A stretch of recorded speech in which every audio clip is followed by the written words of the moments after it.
Palavra aberta. A Polícia Federal revelou em inquérito de mais de 800 páginas o que muitas correntes estão considerando o ápice do extremismo no Brasil nas últimas décadas. Um suposto plano para dar um golpe de Estado depois das eleições presidenciais de 2022 e matar o presidente Lula, o vice Geraldo Alckmin e o ministro do Supremo Tribunal Federal, Alexandre de Moraes. Além disso, o Brasil foi palco nos últimos tempos de outros dois atos que comprovaram o acirramento dos ânimos políticos. Os atos do 8 de janeiro de 2023 em Brasília, com a destruição do Palácio do Planalto, do Congresso Nacional e do Supremo Tribunal Federal, e a explosão e morte de um homem-bomba em plena Praça dos Três Poderes, no dia 13 de novembro. Será que podemos considerar que o Brasil virou um país com características extremistas? Há motivo para preocupação com a estabilidade das instituições? A população corre risco? Para debater o assunto, Eustáquio Ramos e eu, Kátia Pereira, estamos recebendo agora, no Palavra Aberta, o doutor em Ciência Política, professor da PUC Minas, Malco Camargos. Bem-vindo ao Palavra Aberta, professor. Obrigado, Kátia, Eustáquio, Rodrigo. Prazer em estar com vocês, com os ouvintes da Itatiaia. Prazer é nosso. Estamos recebendo também doutor em Ciência Política, professor da Fundação Dom Cabral, Rodrigo Lopes. Professor, olá, seja bem-vindo. Obrigado, Eustáquio. Obrigado, Kátia, Malco. Um abraço aí aos ouvintes. Vamos lá. Bem-vindo ao Palavra Aberta, professor Malco Camargos. O senhor concorda com quem está avaliando que o extremismo chegou ao ápice aqui no Brasil? Chegou ao ápice é muito cedo para afirmar. Podemos afirmar que o extremismo está crescendo no Brasil nos últimos tempos.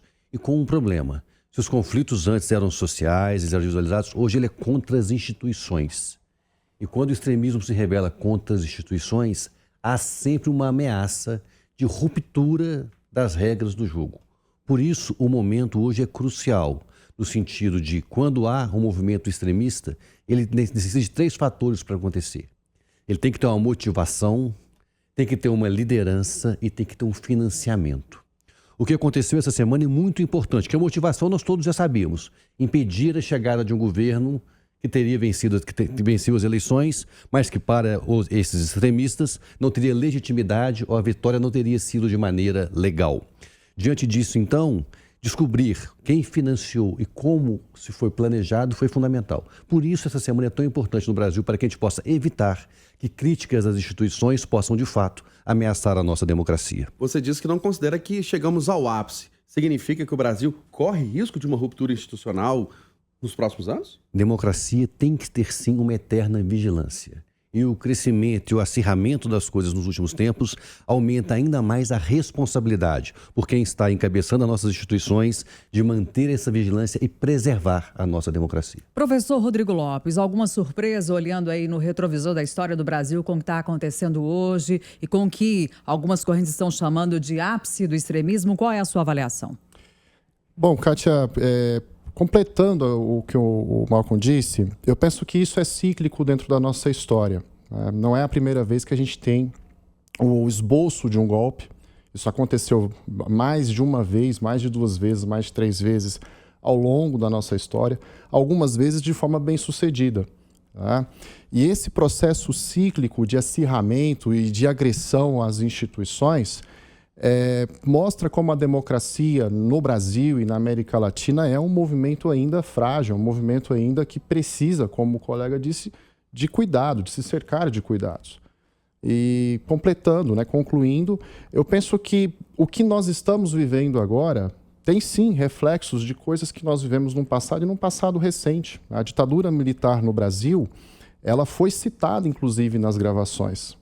E foi um assunto não resolvido, foi um assunto em que nós, enquanto sociedade, optamos pelo esquecimento.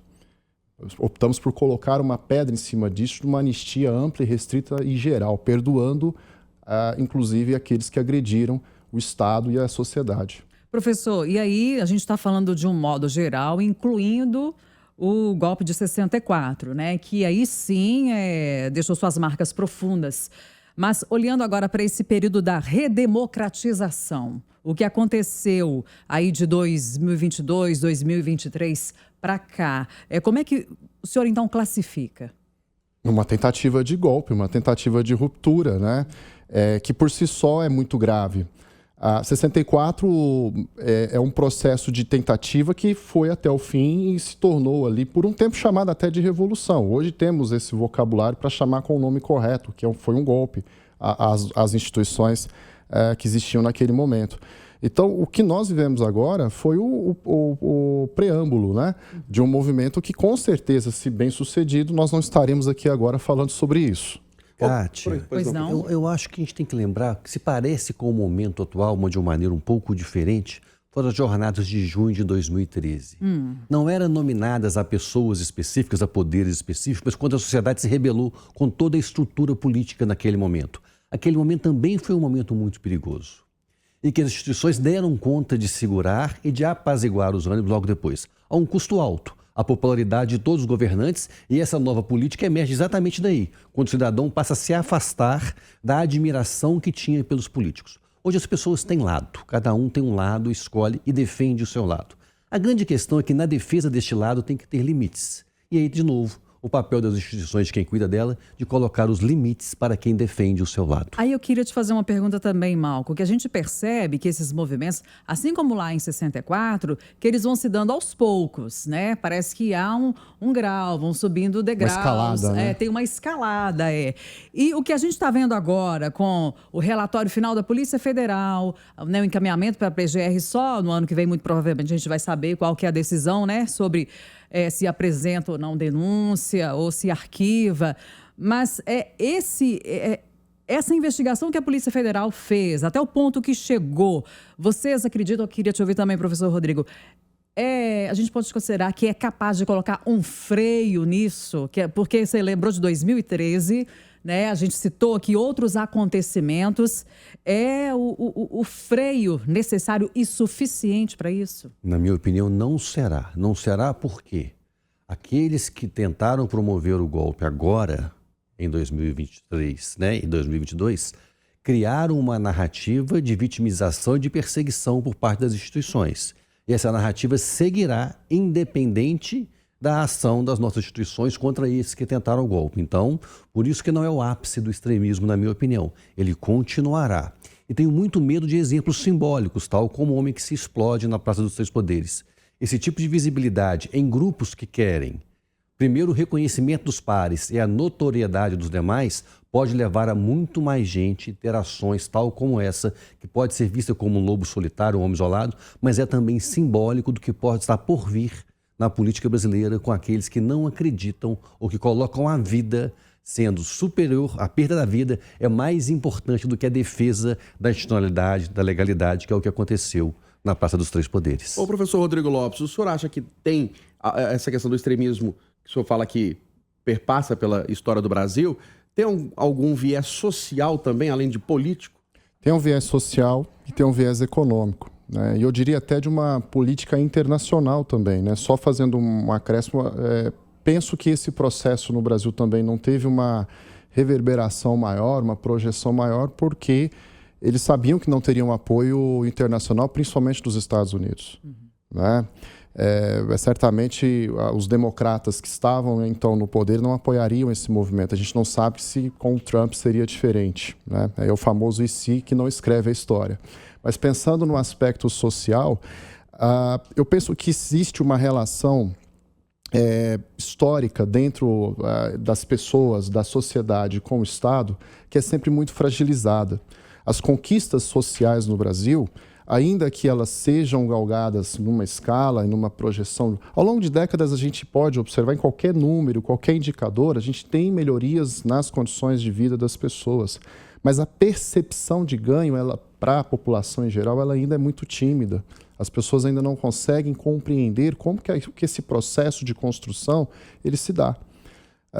De certa forma, eu vendo o episódio de Brasília, daquele lobo solitário, né, que eu também tenho muita reserva em chamá-lo dessa forma, porque para mim ele é filho de um contexto que não é de 2022, se a gente for dar até pelo menos 2018, desde o período eleitoral se fala de ruptura democrática no Brasil, de 2018, nós temos, naquele momento, talvez um símbolo de um sujeito excluído por esse aparato do Estado, para essas mudanças que o Estado promove para a sociedade, e que ali é um movimento muito perigoso e que leva a essa consequência muito grave, de tentar se transformar num símbolo de uma ruptura que certamente pode levar o Brasil a uma escala ainda pior de violência. E aí eu queria, desculpe, Eustáquio, aí eu queria te ouvir sobre a investigação da Polícia Federal e o inquérito agora na PGR. O senhor também vê como um freio importante, considerável, mas não suficiente? É um freio importante, é um freio necessário.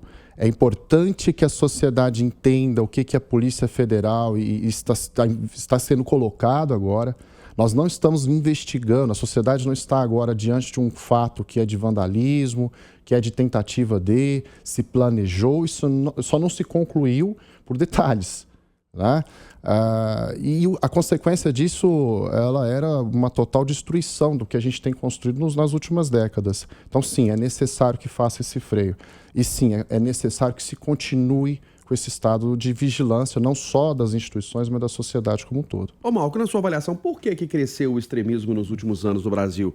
Onde houve espaço para esse crescimento? O que está por trás disso?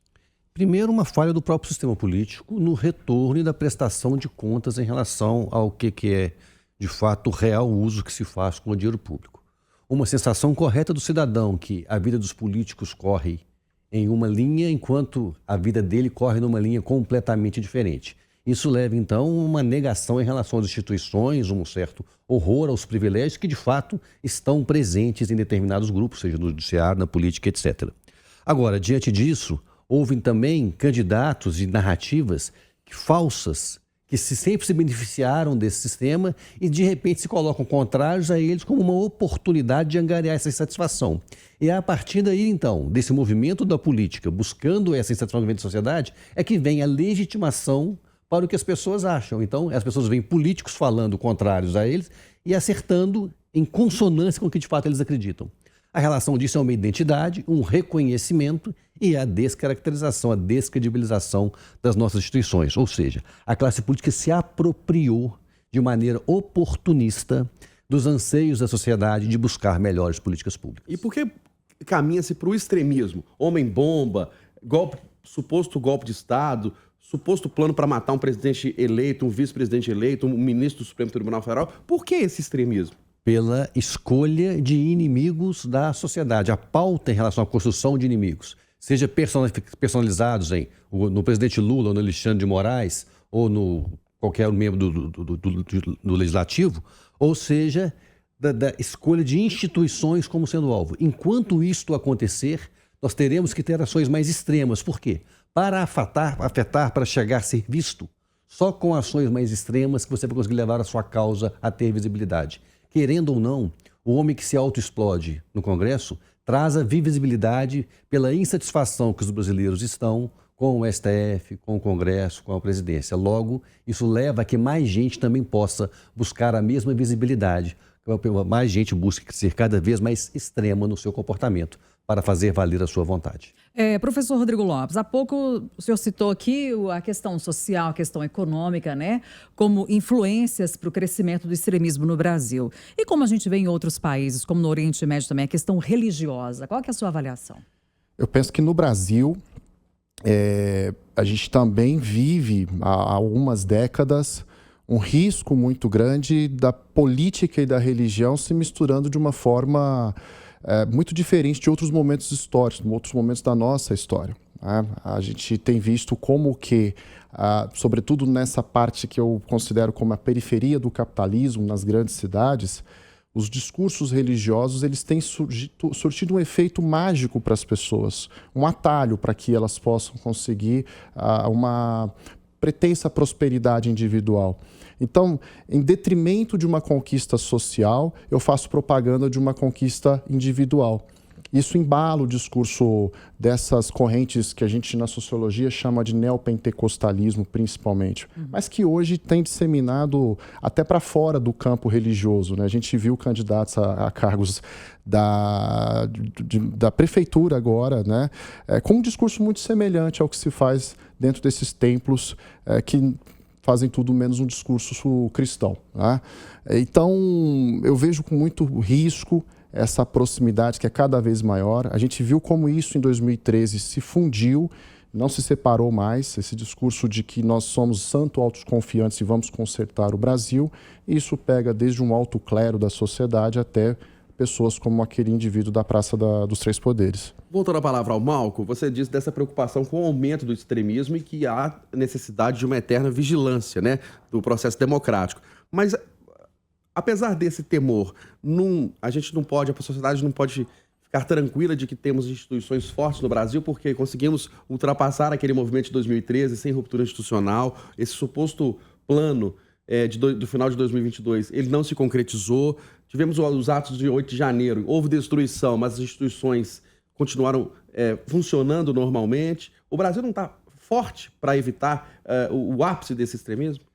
Exatamente, esse é o ponto, Eustáquio. E por isso a necessidade fundamental das elites políticas, de quem está na instituição, não submeter a pressão dos extremistas, que vai aumentar agora, buscando exatamente o mesmo resultado, que a gente não faça o mesmo erro que o Rodrigo já lembrou aqui na transição da ditadura para a democracia.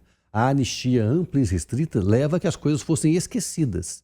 E neste caso, não podemos esquecer o que aconteceu no Brasil nos últimos tempos. Por isso, a real e a capacidade de imputar penas que sejam válidas e reconhecidas por justas pelas pessoas é fundamental para que a justiça possa cumprir o seu papel de levar a não um cálculo de custo e benefício que não vale mais a pena se atentar contra as instituições, contra os poderes, etc. Está nas mãos, então, de nossos legisladores, de quem tem a capacidade de imputar penas neste momento, aqueles que participaram dos atos do país nos últimos anos.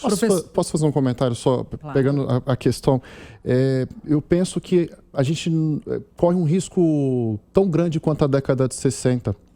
A democracia americana tem quase 300 anos, se não me falha a matemática aqui. E ela nunca esteve em tanto risco. Né? Então não é o tempo que vai determinar a nossa estabilidade, mas são movimentos e conjunturas que se associam ao nível global. Se a democracia americana, que tem essa solidez, né, pelo menos uma virtual solidez de tantos séculos, imagina a nossa, que tem poucas décadas.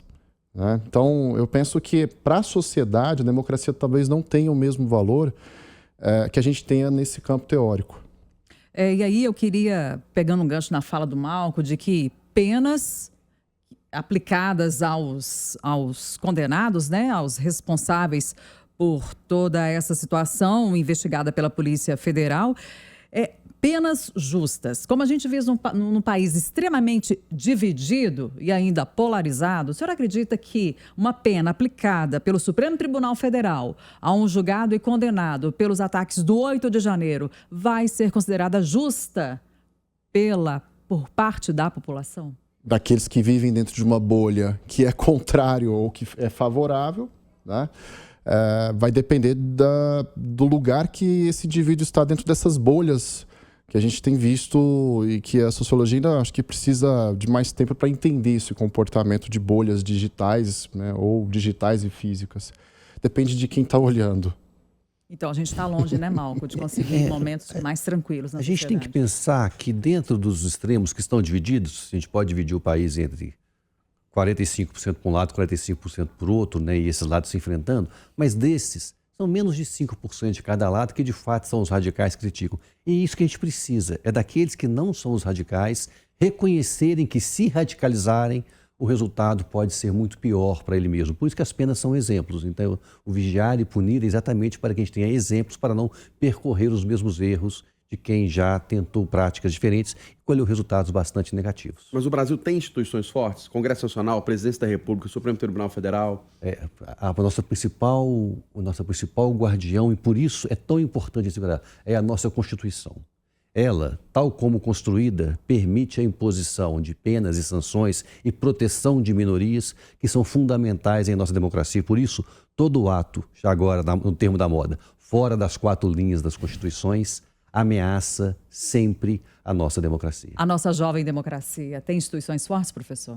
A nossa jovem democracia, pelo tempo de vida que ela tem, sim. Ela tem instituições fortes.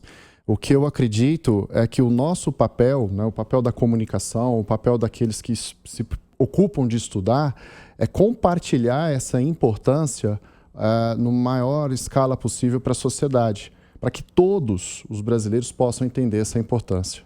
Nós estamos encerrando o Palavra Aberta deste sábado. Debatemos aqui o aumento dos atos extremistas no Brasil, depois da revelação pela Polícia Federal, em um inquérito, de um suposto plano de golpe de Estado no final de 2022 e um plano para matar o presidente Lula, o vice Geraldo Alckmin e o ministro do Supremo Tribunal Federal, Alexandre de Moraes. Recebemos no Palavra Aberta o doutor em Ciência Política, professor da PUC Minas, Malco Camargos. Malco, obrigado mais uma vez pela sua contribuição. Um grande abraço. Um abraço, sempre um prazer. E agradecemos também pela presença ao doutor em Ciência Política e professor da Fundação Dom Cabral, Rodrigo Lopes. Até a próxima, professor. Obrigada pela contribuição. Obrigado pelo convite. Um excelente dia a todos. E você sabe que o Palavra Aberta vai ao ar todo sábado, 8h20, no Jornal da Itatiaia, e você pode acompanhar também pelas nossas plataformas digitais, principalmente o YouTube.